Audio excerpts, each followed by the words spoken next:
Embark on a journey of curiosity with us. What fascinating questions are we exploring today? That weird gurgling sound in your drain happens when air struggles to escape through water trapped in the pipes. This usually means there's a blockage or a vent problem disrupting the air pressure balance in your plumbing. As water drains, trapped air creates that gurgling noise.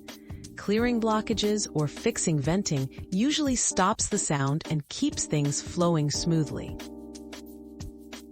We've quenched today's curiosity, but there's always more to learn. Keep the curiosity alive by subscribing and joining us for our next adventure.